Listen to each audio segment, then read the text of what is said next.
ભાઈઓ અને બહેનો, આ મારું કપાળ ધ્યાનથી જુઓ. કઈ વંચાય છે? તમને નહીં વંચાય, પણ હું અહીંયા લખાવીને આવ્યો છું. બેવકૂફ. તમે એકવાર છેતરાવ ને એ તમારી ભૂલ, પણ રોજે રોજ છેતરાવ ને તો એ તમારી બેવકૂફી ને સામેવાળાની હોશિયારી કહેવાય. આ મારો દોસ્તાર લુખેશ મને તો અવારનવાર ચૂનો લગાવી ગયો છે, પણ સાલા મારી બૈરીને પણ નથી છોડી. એટલે કાંઈ ભલતું નહીં સમજતા, મારી સુશીલાને પણ હરામખોર ઉલ્લુ બનાવી ગયો. પણ આ થોડા વખત પહેલા મારા ઘરે આવીને કે ભાભી તમારે ટીવીમાં આવવું છે? સુશી તો તરત રાજી થઈ ગઈ. હા રૂપેશભાઈ આવું છે. તો કે જુઓ, એક રિયાલિટી શો છે, રસોઈ શો છે, એમાં હું તમને ચાન્સ અપાવી શકું એમ છું, પણ તમારે એને માટે છે ને રોજ નવી વાનગીઓ શીખવી પડશે. એટલે સુશી કે ઓકે શ્યોર. અને એણે મારી બેટીએ કુકિંગના ક્લાસ જોઈન કર્યા.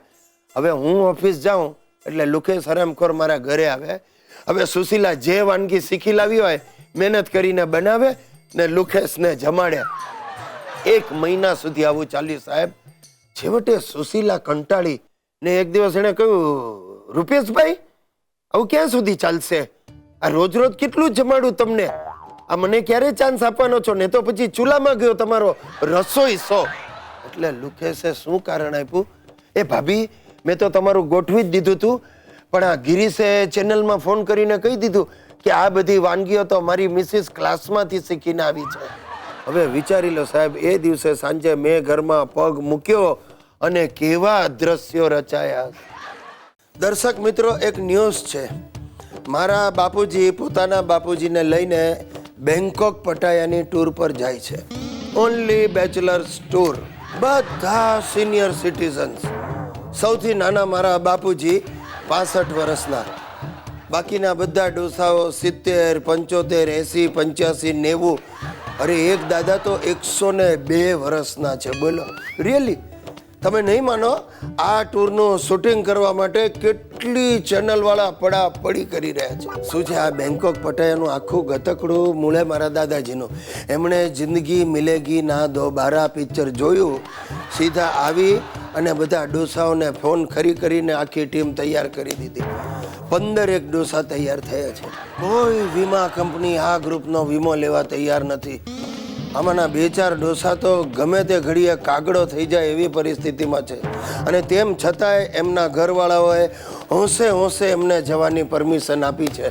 કદાચ એટલે જ તૈયાર થયા છે. અરે ગિરીશ, મારા અને દાદા માટે બરમુડા મંગાવેલા લઈ આવ્યો? હા, બરમુડા લઈ આવ્યો, ઘડી કરીને તમારી બેગમાં મૂકી દીધા. સરસ. અને હા, પેલું 6 પેક છાપેલું ઓલું ટી-શર્ટ એ લાવ્યો કે નહીં મારા અને દાદા માટે? લીધા ને.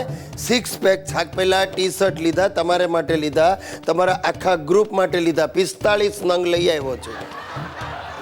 હું એમ પૂછું, આ તમે આ 6 પેક ટી-શર્ટ નું કરશો શું? અરે અમે બધા બીચ ઉપર પહેરીશું, પટાયાના બીચ પર. આ પહેરીને બધાને પટાવીશું.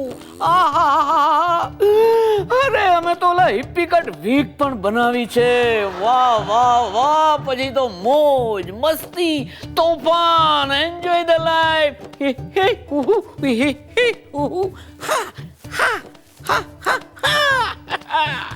બાપુજી મને ડર લાગે છે. આ 15 માંથી 5 પાછા આવે ને તોય ઘણું. અરે ગિરીશિયા, જિંદગી માણવા નીકળ્યા છીએ, બાકી તો હરી ઈચ્છા. બાપુજી હું શું કહું છું, ત્યાં કોઈ ડોસાઓ ડ્રિંક વિંક ન લે એનું ધ્યાન રાખજો. અરે ગાંડા, એને માટે તો બધા જઈ રહ્યા છીએ. અહીંયા તો રોજ સવાર સાંજ ગંગાજળ જ પીવું પડે છે. આ નિત્યક્રમથી છૂટવા માટે તો બધા જોડાયા છે ગિરીશિયા. બાપુજી રહેવા દો, હાથ જોડું તમને. તમે અહીંયા સાદી ચા નથી પીતા, ત્યાં જઈને ડાયરેક્ટલી દાદાજી પણ માદક પીણું લેશે.